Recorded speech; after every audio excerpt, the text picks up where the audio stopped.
A new season means a whole bunch of brand new builds, and we're kicking off this one with what I firmly believe to be the best offensive neutral game hunter build in the entire game. This isn't hyperbole or clickbait or anything like that either. This setup legitimately smashes everything from solo flawless dungeons to raids to even contest mode activities like Grandmaster Nightfalls. And despite its top tier functionality from the core evergreen build alone, when you pair it with some of this season's artifact mods, it becomes an absolute work of art. So sit back, relax, consider hitting that subscribe button if you're a part of the 2/3 of viewers not yet in the Build Crafters Club, and let's get to putting this certified super soldier together, shall we? The whole setup begins with the Gerfalcon's Hauberk exotic chess piece. Gerfalcons. Not Gerfalcons, not Geyer Falcons, Gerfalcons. Sorry. Had to. The main function of this exotic chess piece is quite simple in nature, granting the wearer volatile rounds on their void weapons for 10 seconds when exiting invisibility. However, it also has a few additional benefits when executing finishers while invisible, such as granting bonus damage to all of your weapons and a reserve overshield to yourself and nearby allies, deployable on class ability activation. Since the main function of this exotic armor piece revolves around volatile rounds, we'll of course want to prioritize void weapons in this build, specifically high fire rate ones like auto rifles, SMGs, and heavy machine guns that can proc volatile rounds more frequently compared to slower firing weapons like scout rifles and hand cannons. My personal favorite pairing is the Funnel Web Energy SMG and the Commemoration heavy machine gun, but there is a whole bunch of other incredible pairings out there like the Hollow Denial Trace Rifle, Retrofit Escapade heavy machine gun, and so much more. At the end of the day, use whatever you like, as long as, of course, it's void. The next core element of this build is our first aspect, Stylish Executioner, which grants you invisibility and true sight when defeating void debuffed enemies, aka enemies that are afflicted with suppression, weaken, or of course, volatile. Together, this aspect and the Gerfalcon's Hauberk exotic generate a positive feedback loop, where exiting invisibility grants you volatile rounds thanks to Gerfalcon's Hauberk, which then allows you to afflict enemies with volatile and kill them to go invisible once again thanks to Stylish Executioner, putting you in a position to once again repeat the loop. However, we need a method to go invisible initially to begin this loop in the first place, and with its recent fragment slot increase buff, there is no better option than the Trapper's Ambush aspect, which turns your Snare Bomb melee ability into a Smoke Bomb, and grants you the Quick Fall ability to be used mid-air for a larger weakening and invisibility impact radius, and extended invisibility duration. Previously, Vanishing Step had a much stronger argument for being the second aspect of choice for this build, having an extra fragment slot and being tied to a shorter ability cooldown for invisibility compared to that of Trapper's Ambush. But with those fragment slots being equalized, I personally can't find any reason to run Vanishing over Trapper's Ambush anymore. While it's true that Vanishing is tied to your class ability, which is a much shorter cooldown than your melee Smoke Bomb that is tied to Trapper's Ambush, this doesn't really matter at all when you realize that we can simply use Gambler's Dodge to refund our melee Smoke Bomb on demand at the same cooldown timer that Vanishing Step Invisibility can be achieved on. But you might ask, why would you want to go through all of those extra steps to go invisible through Trapper's Ambush when you can just stick with Vanishing Step? And the main answer is that Trapper's Ambush simply brings a lot more to the table than Vanishing Step does. For starters, Vanishing Step is an invisibility tool that can only ever be used on yourself, whereas the Smoke Bomb from Trapper's Ambush can be used on groups of players, giving you the option to provide support to teammates when necessary. Additionally, going invisible from Quickfall provides an extra 2 seconds of invisibility compared to that of the Vanishing Step dodge. And finally, the Quickfall ability provides an additional mobility tool, making your in-air movement much more versatile. Overall, it's up to you which to roll with, but in my experience, Trapper's Ambush just brings so much more to the table than Vanishing Step in the current patch of Destiny. And with these two aspects, we obtain 4 fragment slots to buff up this already strong kit, We'll kick things off with the Echo of Obscurity for invisibility on enemy finishers, which not only gives you an additional method to maintain invisibility or kick off your Gerfalcon stylish executioner loop,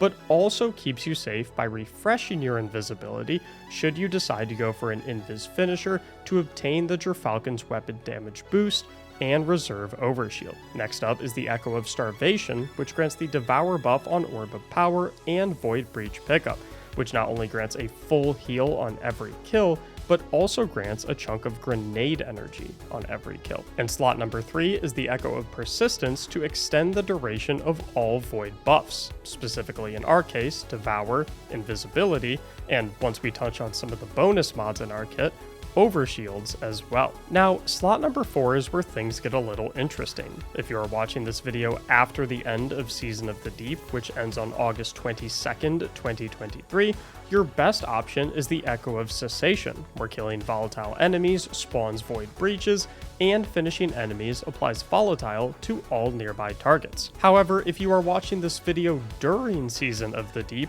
there are a lot of artifact mods that we will touch on in a moment that make Cessation quite useless. As such, I would instead urge you towards one of 3 alternative options. The first is the Echo of Harvest, which generates an Orb of Power and a Void Breach on weakened enemy kills, a fragment that will make more sense when we get to our artifact mods. The second option is the Echo of Remnants to extend the duration of your damage over time grenades, as I highly recommend the Vortex grenade for this build in all circumstances. The final alternative option is the Echo of Undermining to weaken enemy targets with Void Grenades. Once again, during Season of the Deep, rock one of the 3 previously mentioned fragments. Outside of Season of the Deep, roll with Cessation in slot 4. And speaking of Season of the Deep, if you are watching the video after this date, then skip ahead to the time on screen, as this next section will not be relevant to you. Otherwise, continue watching, because these seasonal artifact mods make this build, dare I say, OP. The first artifact mod is the one that makes Echo of Cessation a bit useless during this season, in Unto the Breach, which creates a Void Breach when defeating Void debuffed targets. And considering that you'll have volatile rounds up 24/7, you'll be taking advantage of this on pretty much every single enemy kill every 4 seconds due to the Void Breach generation cooldown. The second artifact mod is Protective Breach, which upon scavenging a Void Breach grants you a Void Overshield. How much Overshield exactly? A full health bar's worth of Overshield. Yeah, this build is kind of crazy this season. But wait, there's more. With our final artifact mod, Supernova, which upon picking up a Void Breach causes your next instance of Void damage to create a large weakening pulse. Now, I don't yet have footage of this mod since I'm not high enough in the artifact, but a big Void explosion that debuffs every nearby enemy after we pick up a Void Breach that we generate basically every 4 seconds, yeah, that sounds pretty good. But that's only our artifact mods. So let's make this build even stronger, if that even sounds possible, with our everlasting core armor mod setup. We begin as all hunter mod setups do, with Reaper on the class item for Orb of Power generation on weapon final blows after class ability activation. In addition to that, we'll also want to rock Harmonic Siphon on the helmet for Orb of Power generation on elemental weapon multi-kills matching the element of our subclass, which shouldn't be a problem since this build thrives off of Void weapons. Picking up these orbs will grant us stacks of armor charge to fuel our Void Surge mod on our boots for an increase to Void weapon damage. We can also get even more armor charge stacks from the brand new Elemental Charge mod on the boots for an escalating chance to receive a stack of armor charge when picking up subclass specific artifacts. In our case, Void Breaches. This chance seemed to be about 50% when picking up one, but if that first one didn't grant me a stack of armor charge, I always received a stack when picking up a second. I haven't tested this extensively, so don't take those numbers as gospel, but just know that you'll reliably be getting an armor charge stack about every 2 Void Breaches. We'll also want to spice up our class ability a bit too, beginning with Bomber on the class item for a chunk of grenade energy on dodge activation. activation. But things really get interesting when we add the new powerful attraction mod onto the class item as well to automatically collect all nearby orbs of power on class ability activation. And I can't stress how well this mod synergizes with this build, because not only will it enable our dodges to grant us a nice chunk of super energy and armor charge stacks to fund our void weapon surge damage buff, but thanks to the Echo of Starvation, which grants us Devour on Orb of Power collection, this mod will also grant us the Devour buff and a full HP heal when dodging, assuming that there is at least one Orb of Power within range. Which means that your Gambler's Dodge activation will refund your Smoke Bomb, proc Reaper, buff your void weapons, fully heal you, acquire Devour, and refund grenade energy, which is absolutely crazy for just a single ability. And thanks to Innervation on the boots, you'll actually get even more grenade energy per orb pickup or collection via powerful attrition. Now, since we'll be gaining so many armor charge stacks from orbs and breaches, it makes sense to run charged up on the class item to increase our max armor charge stack capacity from 3 to 4.